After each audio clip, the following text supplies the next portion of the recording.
Ukraine का Kharkiv शहर फिर से हमले की चपेट में है। रूस ने अचानक मिसाइलें दागी और एक आवासीय इमारत पूरी तरह से ध्वस्त हो गई।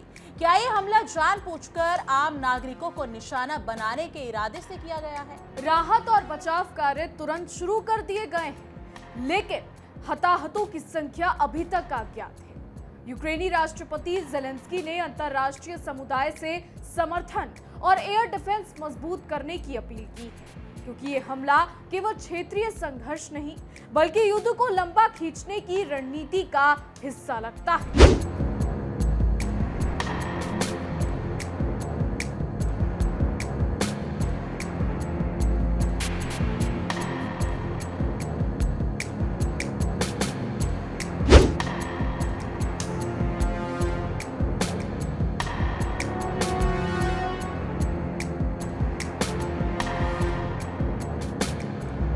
नमस्कार दोस्तों, आप देख रहे हैं इंडिया डेली का डिजिटल प्लेटफॉर्म और मैं हूं आपके साथ तान्या त्यागी। नमस्कार, मैं हूं आपके साथ दिशिका त्यागी।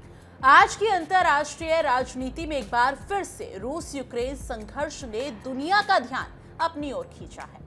यूक्रेन के खार्किव शहर पर रूस द्वारा मिसाइल हमले की खबर ने वैश्विक मंच पर चिंता की लहर पैदा कर दी है। यह हमला 4 साल से जारी संघर्ष की जटिलताओं और रूस के रणनीतिक इरादों को उजागर करता है। यूक्रेनी राष्ट्रपति ज़ेलेंस्की ने इसे गंभीर मानते हुए कहा कि रूस लगातार आम नागरिकों को निशाना बना रहा है और जानबूझकर युद्ध को लंबा खींच रहा है। ये घटना केवल सैन्य दृष्टिकोण से नहीं बल्कि वैश्विक राजनीति और सुरक्षा पर इसके प्रभाव को लेकर भी चिंताजनक है। ज़ेलेंस्की ने स्पष्ट शब्दों में बताया कि इस हमले में खार्किव के एक आवासीय क्षेत्र को निशाना बनाया गया और एक इमारत पूरी तरह ध्वस्त हो गई। राहत और बचाव कार्य अभी भी जारी है और हताहतों की संख्या का आंकड़ा अभी अज्ञात है। रूस और यूक्रेन के बीच ये संघर्ष शांति प्रयासों और वार्ताओं के बावजूद लगातार बढ़ रहा है। ये साफ करता है कि केवल कूटनीतिक प्रयास ही पर्याप्त नहीं है, बल्कि अंतर्राष्ट्रीय समुदाय को भी सक्रिय समर्थन देना होगा। इस हमले ने वैश्विक स्तर पर सुरक्षा और मानव अधिकारों की स्थिति पर नई बहस को जन्म दिया है। बिल्कुल इशिका, इस हमले के ठीक एक दिन पहले रूस ने दावा किया था कि खेर्सन क्षेत्र में यूक्रेनी ड्रोन हमले में लगभग 24 लोग मारे गए, यानी कि जिसमें से एक बच्चा भी शामिल था। रूस ने इसे आतंकवादी हमला करार दिया था और इसे अपने पक्ष में बताने की कोशिश की, लेकिन यूक्रेन के नजरिए से देखा जाए तो ये संघर्ष रूस की जानबूझकर रणनीति का हिस्सा है, जिसमें आम नागरिकों की जान को कोई महत्व नहीं दिया जा रहा है। ये केवल सैन्य झड़प नहीं बल्कि राजनीतिक दबाव और युद्ध नीति का हिस्सा है। अंतर्राष्ट्रीय मंच पर यह गंभीर मुद्दा बन चुका है। बिल्कुल तान्या, ज़ेलेंस्की ने अंतर्राष्ट्रीय समर्थन की अपील करते हुए कहा कि यूक्रेन को अपनी नागरिक सुरक्षा और एयर डिफेंस प्रणाली को मजबूत करना होगा। उन्होंने फर्स्ट रिस्पॉन्डर्स, आपातकालीन सेवाओं और स्थानीय प्रशासन से स्थिति का जायजा लेने का निर्देश दिया। उनका मानना है कि रूस का उद्देश्य केवल क्षेत्रीय जीत हासिल करना नहीं है, बल्कि यूक्रेन को कमजोर करके उसकी सार्वभौमिकता को चुनौती देना है। अब इस संदर्भ में वैश्विक समुदाय की भूमिका और समर्थन अत्यंत महत्वपूर्ण हो गया है। यूक्रेनी राष्ट्रपति ने अपने नए साल के संदेश में स्पष्ट किया है कि उनका देश शांति चाहता है, लेकिन किसी भी प्रकार का समझौता जो यूक्रेन की सार्वभौमिकता और सुरक्षा को कमजोर करे वो उसे स्वीकार नहीं करेगा। युद्ध की 4 साल की थकान के बावजूद ज़ेलेंस्की ने हार न मानने का संकल्प जताया। उनका कहना है कि युद्ध का यूक्रेन के अंत का मतलब नहीं होना चाहिए। ये राजनीतिक दृष्टिकोण दर्शाता है कि यूक्रेन न केवल अपने क्षेत्रीय हितों के लिए लड़ रहा है बल्कि एक राष्ट्रीय और अंतर्राष्ट्रीय संदेश भी दे रहा है। वहीं ज़ेलेंस्की ने अपने संदेश में यह भी पूछा कि क्या हम थक चुके हैं। उन्होंने तुरंत जवाब दिया कि हाँ, हम थक सकते हैं, लेकिन इसका मतलब ये नहीं कि हम समर्पण करने को तैयार। ये संदेश दुनिया को ये बताता है कि यूक्रेन की सरकार और जनता ने संघर्ष के बावजूद अपनी संप्रभुता और लोकतंत्र की रक्षा का निर्णय किया है। इस दृष्टिकोण से रूस के लगातार हमले केवल यूक्रेन की मजबूती को चुनौती नहीं दे रहे, बल्कि वैश्विक कूटनीति और सुरक्षा संरचना पर भी असर डाल रहे हैं। ये हमला अमेरिका और यूरोप के लिए भी चिंता का विषय बन गया है। यूक्रेन के राष्ट्रपति ने सोमवार को अमेरिका के राष्ट्रपति डोनाल्ड ट्रंप से डिप्लोमेटिक प्रयासों को आगे बढ़ाने के लिए मुलाकात की थी। इसका मतलब है कि यूक्रेन केवल प्रत्यक्ष संघर्ष में नहीं बल्कि अंतर्राष्ट्रीय कूटनीति में भी सक्रिय भूमिका निभा रहा है। ये संघर्ष केवल क्षेत्रीय नहीं बल्कि वैश्विक स्तर पर भी राजनीतिक असंतुलन पैदा कर रहा है। अब आपको बता दें, रूस यूक्रेन संघर्ष का ये नया अध्याय एक बार फिर वैश्विक सुरक्षा और राजनीतिक स्थिरता के लिए चुनौती प्रस्तुत करता है।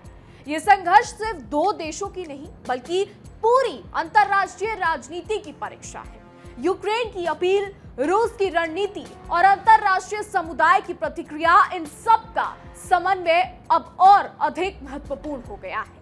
स्थिति में हर कदम सोच समझकर उठाना होगा ताकि आगे की संभावित तबाही को रोका जा सके। बिल्कुल इस शिकार रूस द्वारा खार्किव पर मिसाइल हमले ने ये स्पष्ट कर दिया है कि शांति प्रयासों के बावजूद युद्ध को समाप्त करना आसान नहीं है। यूक्रेन की सरकार और जनता ने लगातार अपने अधिकार और सुरक्षा के लिए संघर्ष किया है। ये राजनीतिक दृष्टिकोण केवल देश की आंतरिक सुरक्षा नहीं बल्कि अंतर्राष्ट्रीय मंच पर भी यूक्रेन के साहस और दृढ़ता को दर्शाता है। इस समय वैश्विक समर्थन और मजबूत सैन्य तैयारियों की आवश्यकता पहले से कहीं अधिक बढ़ गई है। अब आपको बता दें, ज़ेलेंस्की ने रूसी हमले के बाद कहा है कि फर्स्ट रिस्पॉन्डर्स और आपातकालीन सेवाओं को तुरंत मौके पर भेजा गया है। ये दिखाता है कि यूक्रेन केवल रक्षा नहीं कर रहा बल्कि नागरिकों की सुरक्षा को प्राथमिकता दे रहा है। ये राजनीतिक संदेश भी है कि संघर्ष के बीच मानवीय मूल्यों और जिम्मेदारी को नजरअंदाज नहीं किया जा सकता। अंतर्राष्ट्रीय समुदाय के सहयोग से ही संघर्ष को कम करने और शांति की दिशा में कदम बढ़ाने की संभावना है। यूक्रेन की राजनीतिक नेतृत्व शैली और ज़ेलेंस्की की स्पष्ट भाषा इस संघर्ष में एक नई रणनीति को दर्शाती है। उनका दृष्टिकोण है कि शांति आवश्यक है लेकिन किसी भी प्रकार का समझौता जो देश की संप्रभुता को खतरे में डाले स्वीकार्य नहीं होगा। ये राजनीतिक परिपक्वता और मजबूत नेतृत्व का प्रतीक है। ये संघर्ष केवल सैन्य नहीं बल्कि राजनीतिक, कूटनीतिक और रणनीतिक दृष्टिकोण से भी गहन। तान्या, रूस और यूक्रेन के बीच 4 साल से चल रहा यह संघर्ष न केवल दो देशों के बीच तनाव को बढ़ा रहा है बल्कि वैश्विक राजनीति और आर्थिक स्थिरता पर भी असर डाल रहा है। रूस के हमले और यूक्रेन की प्रतिक्रिया ने यह दिखा दिया है कि संघर्ष का समाधान केवल वार्ता से संभव नहीं है। अंतर्राष्ट्रीय समर्थन और कूटनीतिक दबाव अब पहले से अधिक महत्वपूर्ण हो गया है। ये राजनीतिक वास्तविकता स्पष्ट कर रही है कि संघर्ष का कोई तीव्र समाधान अभी नहीं दिख रहा है। खार्किव पर हुए हमले के बाद ज़ेलेंस्की ने जोर देकर कहा कि रूस जानबूझकर संघर्ष को लंबा खींच रहा है। उनका ये बयान केवल सैन्य दृष्टिकोण से नहीं बल्कि राजनीतिक रणनीति के रूप में भी महत्वपूर्ण है। ये स्पष्ट करता है कि युद्ध का उद्देश्य केवल क्षेत्रीय कब्जा नहीं बल्कि रणनीतिक दबाव बनाना और यूक्रेन को कमजोर करना है। अंतर्राष्ट्रीय समुदाय को इस गंभीर परिस्थिति को समझकर कदम उठाना होगा। इसके अलावा बता दें कि यूक्रेन की सरकार ने अपनी संप्रभुता और नागरिक सुरक्षा को प्राथमिकता देते हुए अंतर्राष्ट्रीय समुदाय से तुरंत समर्थन मांगा है। ज़ेलेंस्की का यह संदेश स्पष्ट है कि युद्ध की थकान के बावजूद देश अपनी स्वतंत्रता और सुरक्षा से समझौता नहीं करेगा। राजनीतिक दृष्टिकोण से ये संघर्ष केवल सैन्य नहीं बल्कि मानवीय और कूटनीतिक संघर्ष का भी प्रतीक बन चुका है। वैश्विक सुरक्षा संरचना और राजनीतिक स्थिरता इस समय इस संघर्ष की प्रतिक्रिया पर निर्भर कर रही है। बिल्कुल इस शिकार ज़ेलेंस्की की अपील और रूस की लगातार आक्रामकता ने ये दर्शा दिया है कि यूक्रेन रूस संघर्ष अब केवल क्षेत्रीय मुद्दा नहीं रहा, ये वैश्विक राजनीति, सुरक्षा और मानवाधिकारों के लिए भी चुनौती बन चुका है। इस समय राजनीतिक समझ, रणनीतिक निर्णय और अंतर्राष्ट्रीय सहयोग की आवश्यकता पहले से कहीं अधिक बढ़ गई है। यूक्रेन की सरकार ने स्पष्ट कर दिया है कि शांति आवश्यक है लेकिन ये किसी भी कीमत पर उसकी सुरक्षा और संप्रभुता के नुकसान पर नहीं हो सकती। तो आज खार्किव पर हुए इस हमले ने पूरी दुनिया को ये याद दिला दिया है कि युद्ध की जटिलताएं केवल सीमा पार संघर्ष तक सीमित नहीं है। ये राजनीतिक, सामाजिक और वैश्विक स्तर पर गंभीर प्रभाव डाल रही है। यूक्रेन की सरकार ने अपनी नीति और रणनीति स्पष्ट कर दी है कि वे युद्ध के बावजूद अपने देश की रक्षा और अंतर्राष्ट्रीय सहयोग को प्राथमिकता देंगे। ये संघर्ष अब केवल यूक्रेन और रूस का नहीं, बल्कि वैश्विक राजनीति और सुरक्षा का भी महत्वपूर्ण मुद्दा बन चुका है। अब देखना ये होगा कि 4 सालों से चला आ रहा ये गंभीर युद्ध, ये भयानक युद्ध किस मोड़ पर जाकर रुकता है। नया साल 2026 शुरू हो चुका है। देखना यह है कि 22 से चला आ रहा ये युद्ध क्या 2026 में खत्म हो जाएगा। कौन से देश, कौन से नेता इस युद्ध में मसीहा बनकर उभरेंगे, ये आने वाले समय में देखना होगा। फिलहाल हमारी आज की रिपोर्ट में बस इतना ही। क्या राय है आपकी इस पर कमेंट के जरिए जरूर बताइएगा। और ऐसे ही देश और दुनिया की तमाम बड़ी खबरें जानने के लिए देखते रहिए इंडिया डेली और हमारा खास शो तहकीकात, हर खबर की तह तक।